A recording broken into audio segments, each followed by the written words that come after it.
প্রেমের ফাঁদে ফেলে প্রথমে অপহরণ, এরপর ২৫ লাখ টাকা মুক্তিপণ দাবি। তবে মুক্তিপণের সেই টাকা দিয়েও শেষ রক্ষা হলো না। লাশ হয়েই ফিরতে হলো কলেজ ছাত্র মিলনকে। দুই অপহরণকারীকে গ্রেফতারের পর তাদের দেয়া তথ্যের ভিত্তিতে মিলনের অর্ধগলিত লাশ উদ্ধার করে পুলিশ।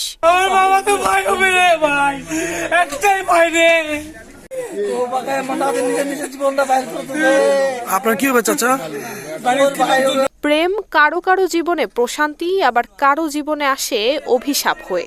তবে সাম্প্রতিক সময়ে প্রেম বলতেই যেন লালসা আর প্রতারণায় মোড়ানো ভয়ানক এক ফাঁদ, যে ফাঁদে একবার কেউ পা দিলেই বেঁচে ফেরার আর পথ থাকে না।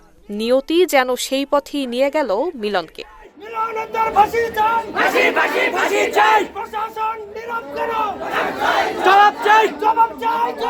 লাশ উদ্ধারের পর প্রতিবাদ বিক্ষোভে উত্তাল হয়েছে ঠাকুরগাঁও। অপরাধীদের শাস্তির দাবিতে জেলা প্রশাসকের কার্যালয়ের সামনে বিক্ষোভ করেছেন স্থানীয়রা।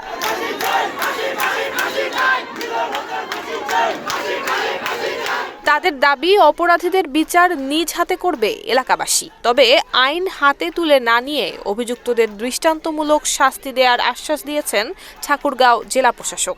এইটা যদি আমাদেরকে ঘটনা খুব দ্রুত জানাইতো, আমার জন্য কিন্তু সবসময় দরজা খোলা। কিন্তু বাবা মা নিজেই স্বীকার করেছে যে তারা ছেলেটাকে মেরে ফেলবে বলে তারা জানায় নাই, টাকা দিতে বাধ্য হয়েছে তারা। এখন ধরেন ছেলেটা চলে গেছে, ওকে আমরা ফেরত পাবো না। আমরা যেটা করতে পারি, যারা অপরাধী তাদের খুব দ্রুত শাস্তি নিশ্চিত করতে পারি। আর ফাঁসির দাবি করতেছেন, ফাঁসির দাবি আমারও। এখন আপনারা বলতেছেন আপনাদের হাতে তুলে দিতে, আপনাদের হাতে তুলে দিলে আরো যে 10টা খুন হয়ে যাবে সেই দায়িত্ব তো আমি তো সেটা নিতে পারি না। যে অপরাধী তাকে শাস্তি নিশ্চিত করতে হবে। নিরপরাধ এই ঘটনার জেরে যদি নিরপরাধ আবার খুন হয়, এটা কি ঠিক হবে?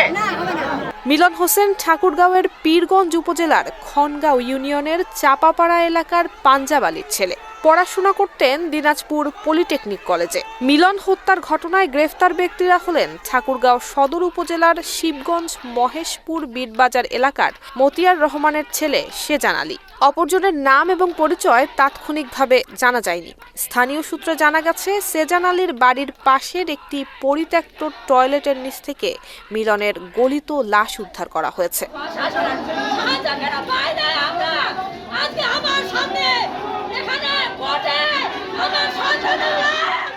আমরা গতকাল দুজন আসামিকে অ্যারেস্ট করি। একজন হচ্ছেন সিজান আর একজন মুরাদ। আমাদের 1 নম্বর আসামি যে আছেন সিজান, তার বাড়ির পিছনে অব্যবহৃত যে টয়লেটের সেপটিক ট্যাঙ্কি ছিল তার মাঝে তাকে পুঁতে রাখে এবং আমাদের টিম রাতের বেলা যে তাকে সেই লাশটি উদ্ধার করে এবং পরিবার কর্তৃক অর্থাৎ আসামি পরিবার কর্তৃক লাশ শনাক্তকরণ করা হয়।